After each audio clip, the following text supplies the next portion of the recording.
you ever feel like society dictates that your career has an expiration date?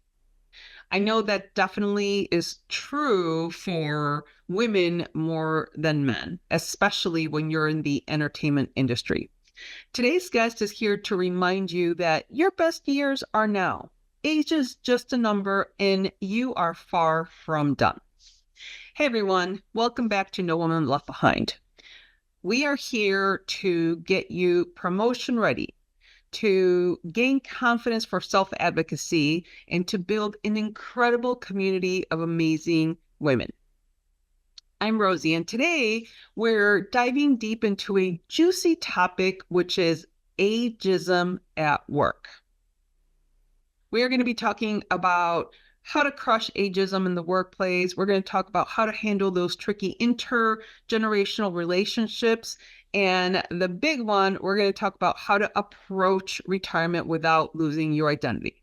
Now, I'm 55 years old. I'm closer to retirement than not. But believe me, even if you're in your 30s, retirement will come your way pretty soon. Life is going so fast. You're going to walk away with some practical tips and a fresh perspective to keep your career thriving pretty much at any age. So you are in the right place. Let me tell you a little bit about Ande Lyons. First of all, she's a powerhouse. She's a 4-time founder. She's a startup mentor. And she has been shaking things up since the dot-com days. She has an amazing podcast called Don't Be Caged by Your Age, which I absolutely love. So with over a decade of podcasting and mentoring experience, Ande is here to share her insights on how we can confidently embrace every stage of our careers. So stick around because Ande is going to provide you with so much wisdom and goodness that is coming your way. So stay tuned for my conversation with Ande. Are you ready to accelerate your career? Whether you're just starting out, making your move up the ladder, or ready to take the fast lane, there's one question you need to ask yourself. Where do I stand? Introducing the Promotion Readiness Quiz. In just a few minutes, discover if you're an emerging leader, a progressive pro, or a career trailblazer. Get tailored tips and strategies to help you grow, elevate your skills, and move forward faster.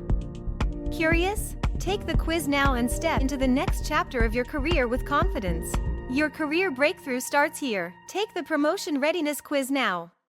Ande, thank you so much for joining me today. How are you doing today? I am doing great, Rosie. A big hello to the listeners. I'm so happy you're tuning in. We're going to have a delicious conversation.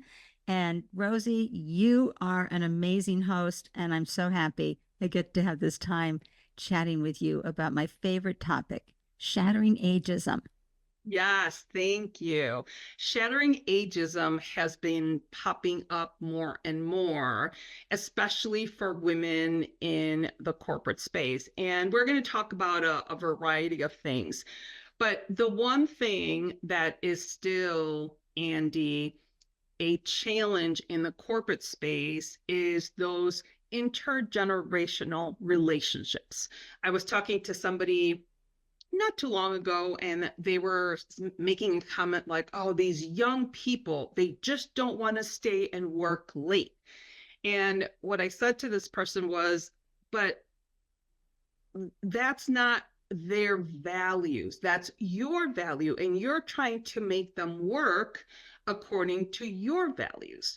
So you have to understand that different people are in different stages and phases of their lives.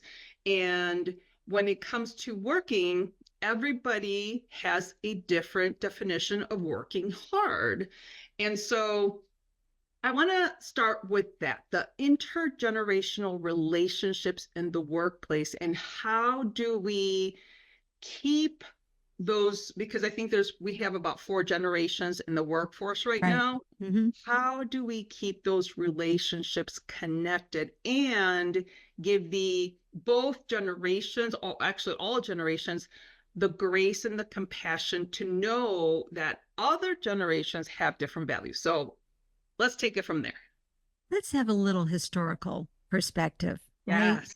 So I came of age in the 70s. What I witnessed growing up as a kid, what was indoctrinated into me was that single income would support a family. I mean, people would have a second home, a vacation, do all sorts of things on one income.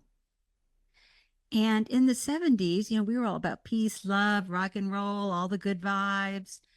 But then we hit the 80s and the indoctrination to hustle, to give everything to a company that's a real strong capitalist. It's the negative side of capitalism, that give your life up to the company. And maybe attorneys would do that, maybe doctors would do that, but not your everyday worker. In the 40s, 50s, 60s, it was all you showed up at 9, you left at 5, or you showed up at 8 and you left at 4. It was a 8-hour day with a half hour for lunch, period, end of story. But in the 80s, this need and this whole new way of working was to just, you weren't valuable unless you were giving it all. I remember when I went into banking for a minute after I earned my MBA, and I know a lot of women probably can relate to this. I'd sit around and I'd watch the men. They'd get there about 7:30 or 8. They'd get their coffee. They'd read the Wall Street Journal for a few hours, and they go for an hour and a half lunch, but they still put in that 12-hour day because they weren't valuable. They weren't perceived as being valuable to the corporation unless they put in this really long day. Now, we have a lot of kids that were raised watching their parents get the spit sucked out of them from that. Okay. And they really all said, oh, hell no, I'm not doing that. And I see that in our millennials, in our Gen Zs. They watch, daycare all day. Mom and dad come home exhausted. Like, no, we can't be living. That's not life. And they really have adopted a very healthy, values-driven, very European attitude toward work, where they now are like, yes, I'm going to go in, I'm going to earn this income, I'm going to give it my all in that in an 8-hour shift, no problem. But I have a life outside of this. And I know women tuning in, because we're so good and talented at getting all the things done in like 4 or 5 hours versus 8 hours. You know what you're going to be able to get done in one day, and you want to get back to some other things.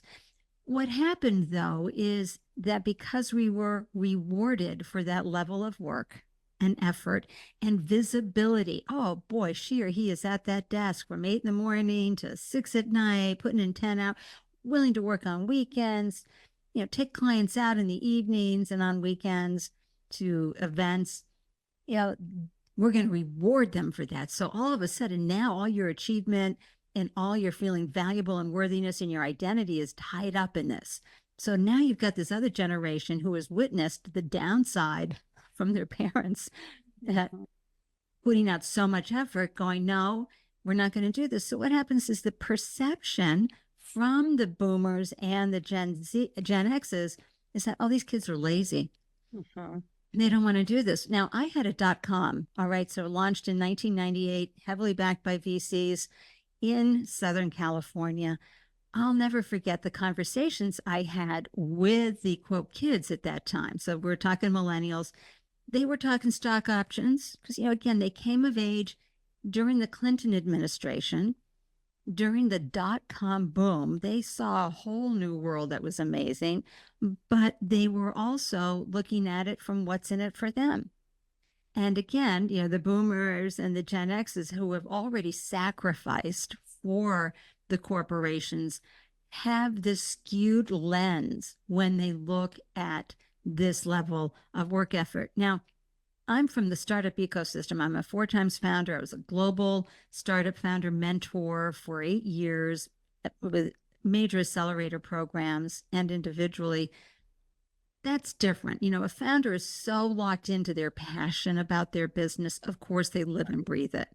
Yes. But the everyday worker, I say yay to having the older generation lighten up and get a life outside of work. But finding that commonality. And then, Rosie, the other challenge that I'm seeing the older workers having is, well, I am reporting to someone who's 20 years younger than me. Yes. Again, because we haven't learned about this reciprocity, this ability to exchange ideas. Oh, you've got some new things that I want to learn, and I've got some things that I figured out. And and I can help you from making the huge mistakes that are hard to recover from. And this whole collaborative effort, there's this ego part that says, I'm reporting to this 30-year-old who knows nothing. Forget it, right? So yeah, you've got a lot of things going on. And I go back again to being a startup founder mentor.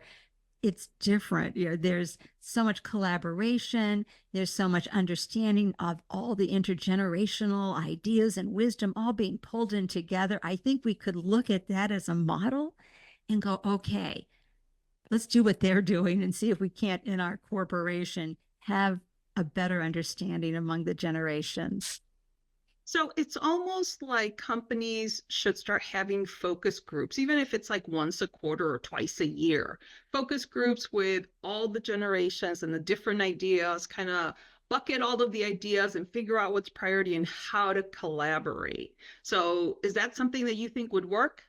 I really do. And I think they're going to be surprised because they're going to see a real appreciation, especially from our younger workers, the Gen Zs and the late millennials, born in 1990, 95.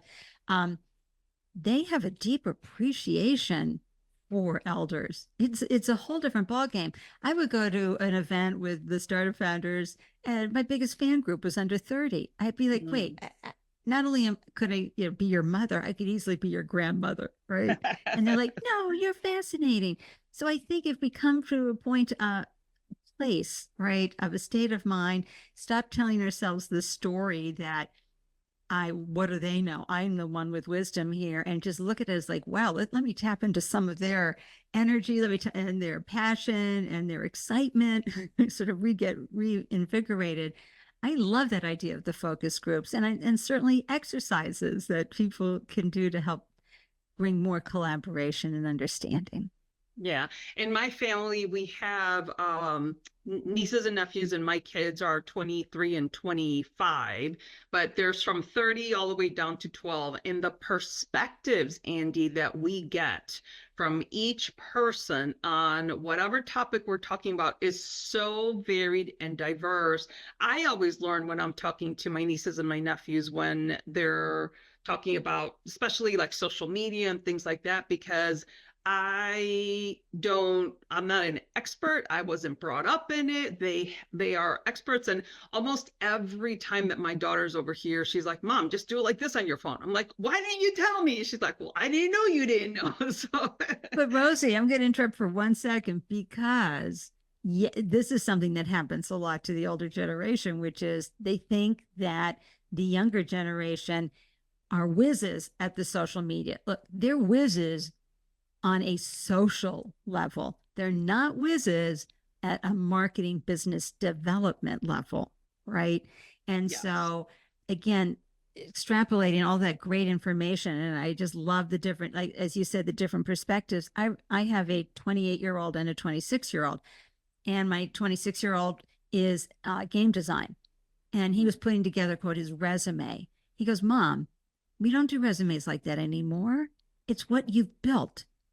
In the tech industry, it's what have you made, what have you built, what have you coded, what have you done? And actually, it's with a lot of industries, very skills-based, very portfolio-based versus I worked at this company from this period to that period and did this and increased revenue and did all these KPIs and whatever. He's like, no. And so I had to have my aha moment when he started interviewing.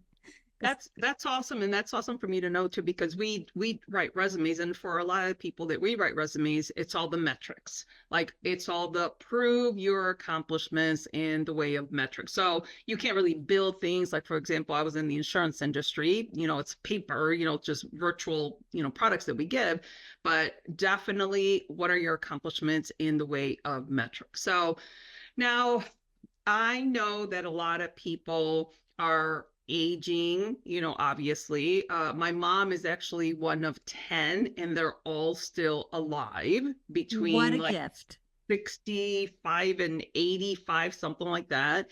And my dad is one of 6. 3 of them are still alive, and my aunt is 92 and sharp as a tack. So we know that people are living a lot longer these days.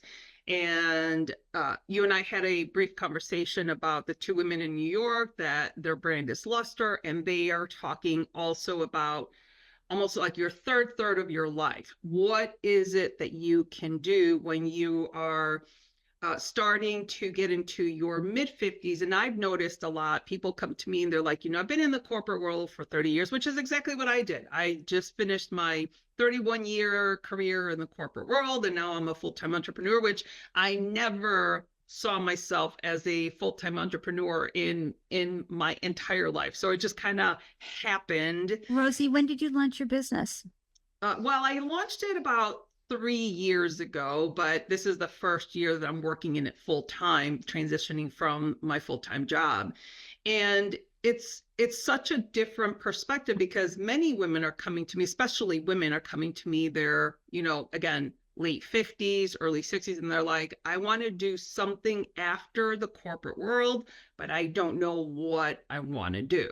So let's talk about how should we think of people now retiring? And again, the TikToks that I saw are the two women talking, and they were like, I was a lawyer and now I'm not. And so it's very awkward to talk to people. Now you're retired. And then when you say the word retired, and I know we're going to talk about changing that word, people discount you and then they kind of walk away from you.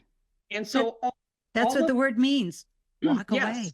Leave. Yes. And then when people are you're trying to share, that wisdom and expertise. And I think that's my point here, is that all these people that are choosing to retire, they have so much wisdom and expertise, and they're wanting to share it back into the world. So let's talk a little bit about that. Well, first of all, we have entire generations of wasted talent happening right now, because these are very talented people. What we know from several studies is that 7 out of 9 pre-retirees have no interest in stopping their work. They may have an interest in having it be a 30-hour week, but they plan on contributing for as long as they can, because they understand humans are made to wake up in the morning with a sense of purpose. Yes. And what happens when you don't have that is what the World Health Organization came out with in 2021, an epidemic, okay, that's costing societies, not just us, Canada, a lot of other societies, billions of dollars, because you have a whole group of people who are sitting at home going, now what? And the more you sit and the more you get depressed and you're not engaged and you're invisible and you're not finding some way to tap in to society and stay connected, your health declines. Dementia starts happening when you're not moving or trying new things. I think the mantra for anybody over 60 is, I can do new things. Yes. Right?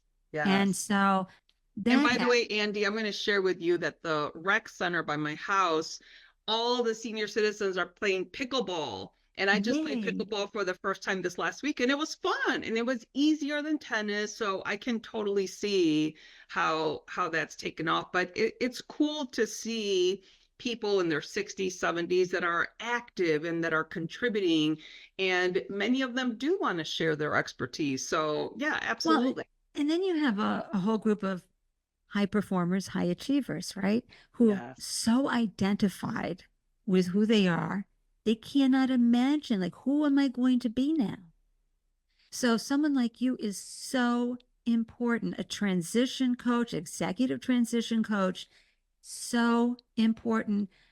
If your listeners get anything from this conversation, is do not try to reimagine how you want to be over the next 20 to 30 years without someone helping you, unless you are so self-driven. And you can go through my favorite book, Don't Retire, Rewire, and do all the exercises and come out with your big bingo.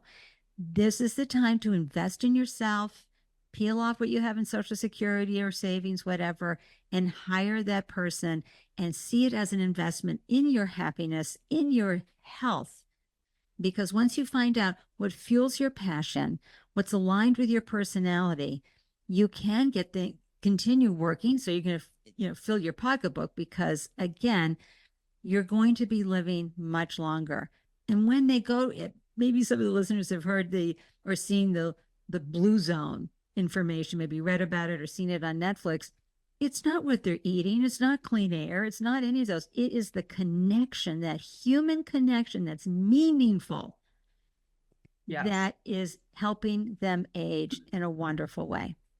And actually, I did watch the Blue Zone, and one of the things they were doing is they were sitting on the floor. So they had to get up multiple times, off the floor every day, not sitting in a chair. So they were considerably different lifestyle, obviously, than what most Americans have, but they were intentional about how they were active and they're, again, right, being productive and purposeful in their day-to-day.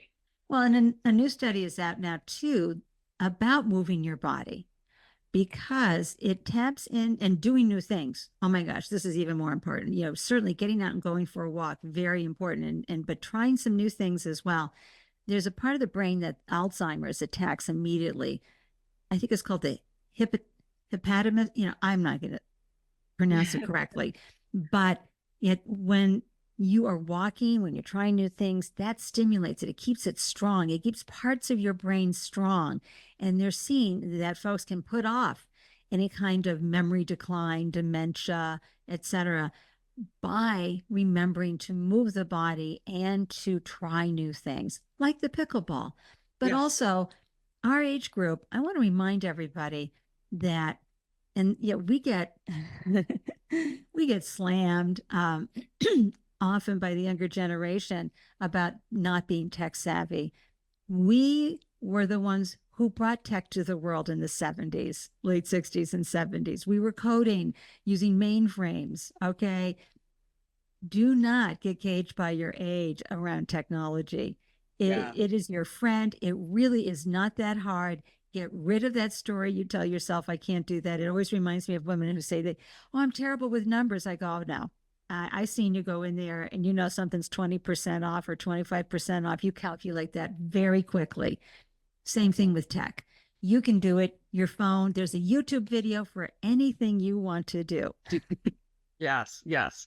I look up so much stuff on how to use applications and things like that. But when I don't know how to do something, I look it up and I figure it out. And it takes me a little bit longer than maybe someone that's younger than I am, but I always figure it out. It might take me a little bit longer, but I always figure it out. So that's and the love of learning too. All of these high achievers have that love of learning, and they want to apply that everything that they know, their wisdom plus everything that they learn, and again give it back to society. So tell me a little bit about the word retiring and how we can change that, because again, so many people, and I will say, for when I was younger, maybe even 10 years ago, okay, when I retire, I'm going to have the whole day and I'm just going to do, whatever I want. But again, you have to have some kind of routine. So I have my morning routine, and I don't have little kids. We don't have pets. It's just my husband and I. My morning routine, Andy, believe it or not, sometimes is 3 to 4 hours long, because I meditate for an hour. I work out for 30, 40 minutes. I'll journal. I'll get my coffee, my water. Rosie, I am like, can I fist bump you through the camera here? Yeah. 100%. I jump in the shower at 8 o'clock and I'm ready by 9. I'm like, how is it possible that I wake up at 5 a.m. and I can't get to my desk till 9? But I start my morning off very slow. And then from 9 to like whatever, 5 p.m., I'm going like a fiend working. But you have to have some kind of morning routine to get your day started. So let's talk about that, Andy. Imagine a space where your career aspirations are supported by a community that truly understands your journey. A space designed for women like you, ready to elevate their careers. Our monthly membership includes everything from expert training and monthly workshops to a custom career roadmap. Join a supportive community where group coaching and networking turn your professional goals into achievable milestones. Celebrate your wins with a network of women who are as invested in your success as you are. Unlock the leader within. Let's definitely talk about this. Women entering their 50s are often going through a self-reflection period because for decades they've been looking outwards, taking care of family, community, aging parents, all the things, right?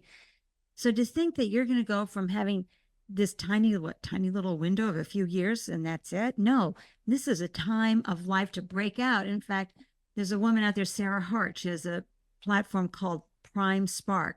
She's 79. Now, she was part of the first women's movement where she was walking down Madison Avenue, swinging her bra and throwing it in the fire, right? She sees this period as the second women's movement because now between 55 and 80, this is the Renaissance period. This is like, what do I want to do? Listeners, look at Rosie getting up every day, having plenty of time to nurture herself and get into her day however works best for her. And so this gets me very excited for folks in understanding that retire means walk away. So you really should think of it as rewire. How are you going to reimagine your future? How do you want to work in the world? How do you want to continue sharing your gifts with the world? And also, another thing that you've done so well, Rosie, is you've got this wonderful energy portfolio. We pull together investment portfolios. We're watching them, whether it's on Robinhood or Vanguard or however you're managing your 401ks and retirement funds. Your energy portfolio is really making a decision. How am I going to use this energy of mine, right? Because as you do get into the 60s and 70s, your body starts to age in many different ways. I think 50s are amazing. But 60s, mid 60s, you're starting to see that you're embracing new challenges. So you have to be careful of the energy. But this conversation is so important to have. It's who do I want to be? How do I want to use my energy? And again, do not do this alone. You need someone who sees in you what you cannot see about yourself. So you may be sitting there stuck going, oh my God, the day is like forever. I'm done watching The View. I'm done, playing with grandkids. I'm done in my garden. I am bored and I'm getting depressed. And all they're going to do is put you on some drugs. Whereas if you were able to have someone help you identify, take you through the exercises and extrapolate things that you cannot see and hold up that mirror, so important. Yes. And Andy, I've always found it so interesting that as we're growing up, we have all the coaches, the baseball coach, the dance coach, the piano coach, all the varsity coach, football, all that stuff. And then magically, when you go into college, you stop talking about coaches, unless you're in sports. And then you go into the workforce and you're just supposed to know how to figure it out. You're just supposed to know how to do things. And the same thing happens when you retire. And I had heard another conversation about a year ago, similar conversation of like, yeah, you retire and then all of a sudden you find yourself losing the identity, losing who you were, and then not having that respect. Because when you're a doctor or an attorney or a corporate executive, the way I was, and then you're no longer that, you're not seeing the same. So that identity and how people treat you is so this different. Is why really folks in their late 50s, early 60s are actually having panic attacks because this is so important. So what do you do to be seen? I recently launched a community called the New England Podcasters Community because I didn't see a community that I wanted to participate in. So I said, okay, I'll create it, knowing that people would surface up, bubble up, and I can delegate and get others involved to help grow the, but that this is so important. We're all sharing ideas, how to up our game, featured speakers coming in and helping us get better. I get to share my 12 years as a podcast host with folks, and I get to learn new things about what others are doing. I mean, the tools out here for podcasting are amazing. And listeners, don't hesitate to launch a podcast and quote in your Renaissance years. It's a wonderful way to stay connected and meet great people, right, Rosie? Absolutely. And I love that you had said, use whatever savings or whatever you have, but invest it in a coach, invest it in a guide, in someone that's wise, that has already been through the process. The saddest thing to me that I've ever heard is when people retire and then they die from a heart attack within 2 weeks. Yeah. Or, and that happens all the time. and or people that retire and then they just sit, and then their health declines very quickly because they're not moving, they're not doing anything. So I do feel that we are in a renaissance, like you said, of people knowing who they are, understanding who they are, and how they can contribute to the world. Does that That's make right. sense? Yeah. Oh gosh, yeah. And planning, because I can tell that that's a lovely and delicious word for you, Rosie, as it is for me. Systems and procedures and strategies, yay. Uh, Planning. We plan by doing the right things with the right insurance policies. We plan with savings. Now we know from all the numbers, the data, that boomers have done a lousy job at this. The average savings is somewhere between 88,000 and 160,000. So we've got a workforce that's going to want to keep working to fill their pocketbooks. But Yes. again, peeling off $5,000 which you would spend on a vacation anywhere, taking that and saying, I'm going to use this and I'm going to invest it, and kick the tires with people. And if you get on with a coach you don't like, move on. It's okay to make mistakes. You don't have to stay with them. Find the right person who's aligned with you, who you know is going to extrapolate and help you find and identify. That is ideal. I also want to talk a little bit about those of you who want to become entrepreneurs. There's Yes. so many great mentorship programs out there to help you, and that are for free. There are accelerator programs everywhere that are for free. And of course, there's SCORE. Yes. But Or there's a lot of information. The most important thing you'll be doing is shifting your employee mindset, where you were rewarded for achieving different things and metrics, to an owner's mindset. And that's going to be one of the hardest and biggest transitions you will make, because now you're working not just in the business, you have to work on the business. So watch all the YouTube, whatever you need, go hear people speak about that, because the owner mindset is much different than the employee mindset. absolutely. And as an owner, it's great to launch a business because you learn so much and you have to wear all the hats and you have to understand how it all fits in, and the analytics and the content creation and obviously I'm about to release, well, actually by the time this episode releases, I would have already launched my 100th episode. So Wait a I'm minute, let me get the clappers out. Yay, thank you. So I'm very excited about that. So Ande, tell me, how do you help people that come to you and say, Ande, can you help me? How can you help people? I have been helping people for decades. I'm a 4 times founder. I'm 67, almost 68 now. The best way for me to encourage folks to learn more about this work in the world is to tune in to the Don't Be Caged by Your Age podcast. Come to the website, sign up for the email.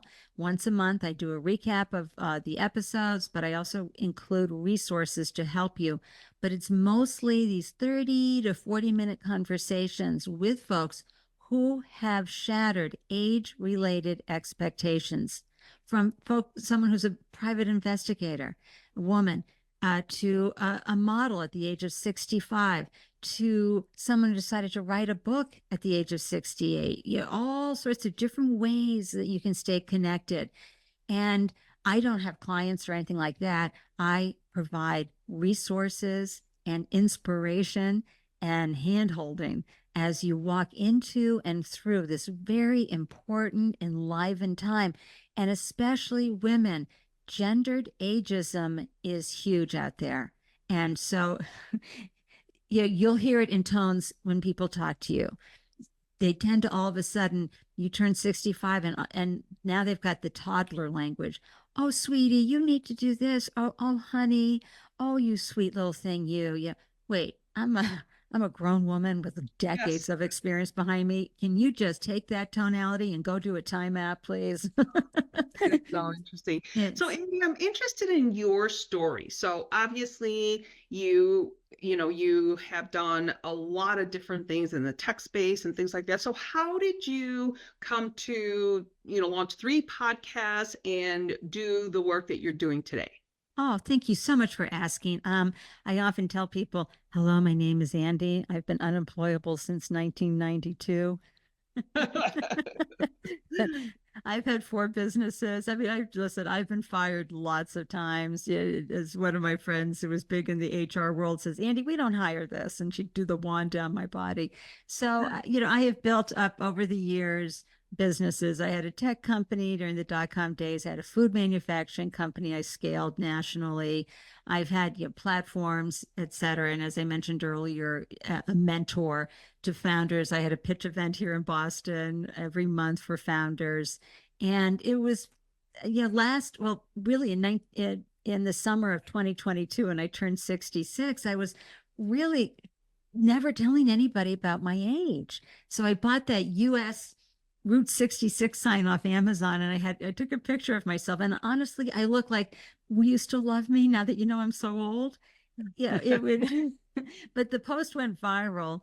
And I learned so much from the conversation, from people who had shattered age-related expectations to people who were suffering with this whole retirement thing. And so it just, how sometimes things just push on you and push on you until you say yes. So I have been podcasting since 2012. I've been live streaming since 2012. If you want to watch 250 phenomenal interviews with startup founders from around the world, you can hop onto my YouTube channel or go check out Startup Life Show on your favorite podcast platform.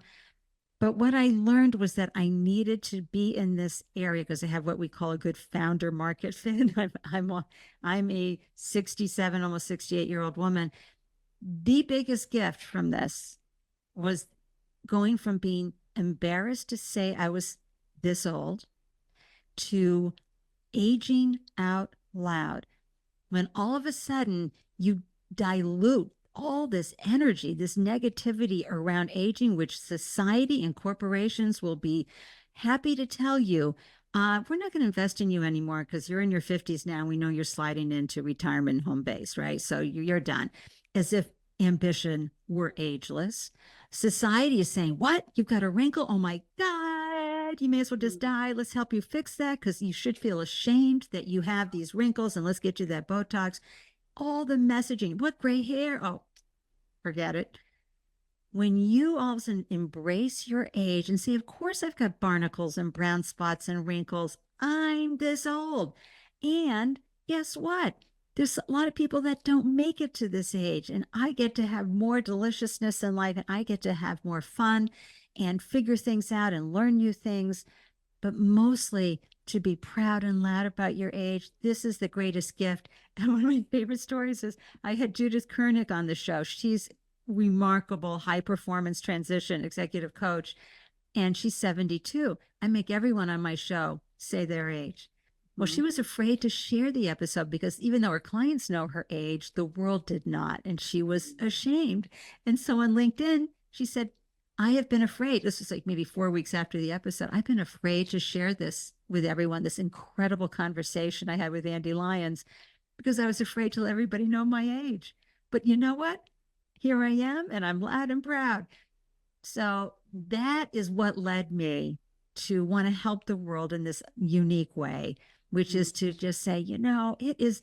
And I interview people, Rosie, they've got glaucoma, they can't even see out of one eye, they've got horrible arthritis or COPD or some other things.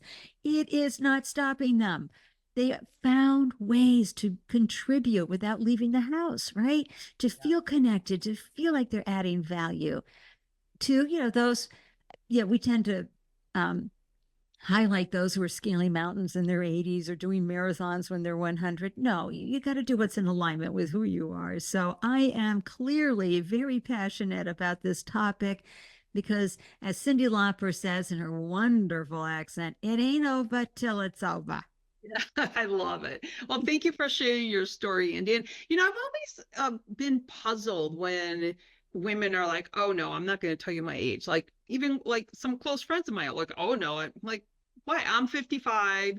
I'm also, again, like I have wrinkles, of course, the body deteriorates, as you age. But the shame of it is that women feel ashamed, whereas when men age, they become more distinguished, and it's like that's the whole. Yeah, it's the gendered ageism. It's Yes. for reals. And that's why we have the second women's movement. And Yes. there's a wonderful, wonderful platform called Glorious Broads. Go follow it on Instagram. Wonderful stories from women. Oh my gosh. And celebrating all aspects of themselves in their 70s, 80s, and 90s.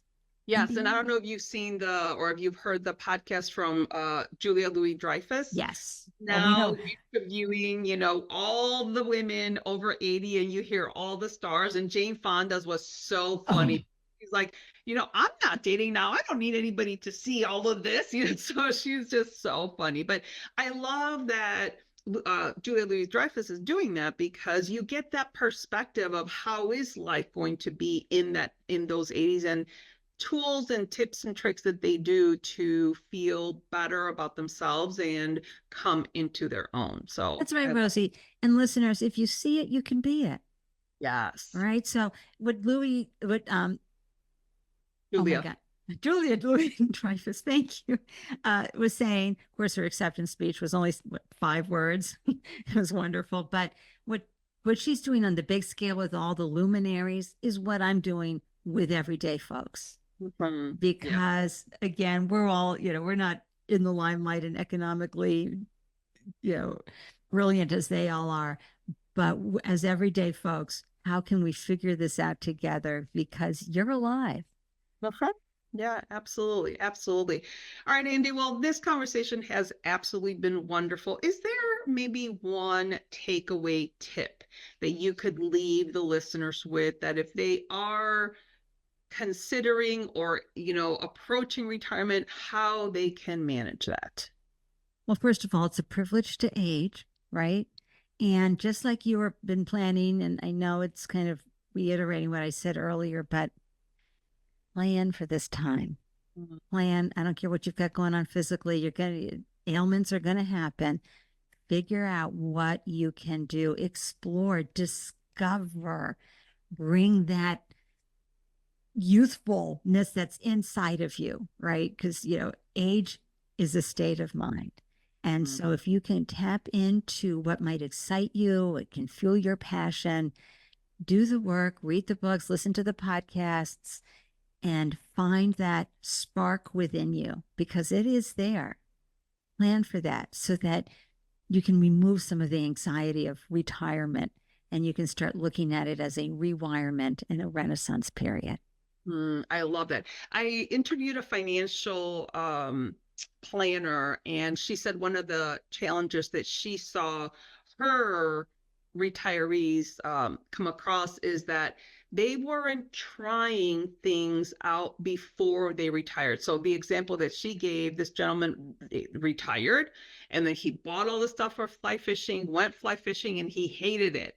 And she's like, so try what you think you might want to do in your retirement age before you retire, so that you kind of get a little bit taste of if it's something that you want to pursue or something that you never want to do again. So I Well, and think, also be gentle with yourself, because we've been indoctrinated to not make mistakes, like get it right the first time. I got to tell you, it's an experiment. You're going to pull on threads. There's this female attorney who everybody loved her landscaping, which was like a passion of hers on the side. She was all become a landscaper. Well, within months, she said, I hate this, just like the fly fishing. She's like, I'm out. It's okay to say, you know what? That showed me A, what I don't want to be doing, and B, what I do want more of, which is more connection and more engagement, versus another person could go, oh my God, I don't have to talk to anybody all day. I'm with the plants. Hooray. yeah. And then the other thing that you said is it made me think of Tony Robbins' quote, where focus goes, energy flows. So if you are putting attention on something other than yourself, serving people, maybe those ailments are not it's not the focus. You're not focused on, oh, I don't feel good. I don't. Right.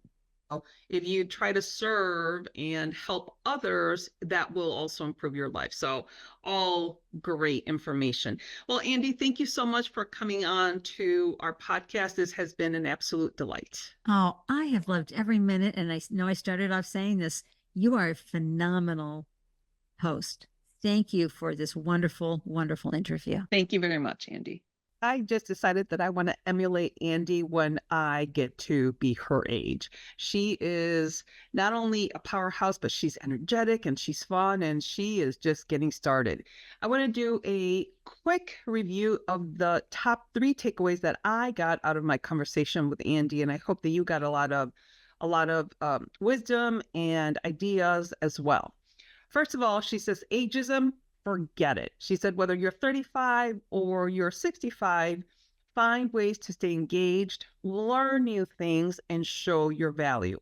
Learning new things, I think, is a huge thing because it keeps your brain moving, it keeps your brain going, and you're less likely to go into those dementia and Alzheimer's if you keep your brain operating. The second thing is intergenerational relationships can work and you can thrive as long as you recognize that there are differences and different values between the generations. Whether you're a boomer or a millennial, you can thrive. You just have to collaborate, support, and respect each other. And then the last thing, and this is really cool, she says it's no longer retirement, it's rewirement. She says, plan ahead and find new ways to contribute that excite you. So those are my 3 takeaways. Andy leaves us with one actionable tip. She says, don't try to figure out retirement alone. Invest in a coach who can help you navigate the new chapter with purpose and confidence. And I think what's so interesting here is that when we are building our careers, we are trying to find that purpose and build that confidence, and those themes, the purpose and confidence, still continue even into your retirement. And before you go, please don't forget to take the promotion readiness quiz. This is a way for you to find if you're on track for that next big career leap. The quiz will give you an indication of how promotion ready you are, and you will get a lot of value by taking the quiz. And if you're ready to connect with amazing like-minded women who are all about leveling up, please check out the Unlock the Leader Within membership. So you're going to find all the links to the quiz, the membership, and to Andy's connections or taglines on the episode website. So you can check all that out. And last but not least, I would love it if you could share this episode with fantastic women in your life. We really need to support and encourage each other now more than ever. So I hope that you are left feeling pumped and ready to take control of your career at any age, whether it's crushing ageism or embracing new challenges. You've got this. So with that, remember to be brave, be bold, and take action.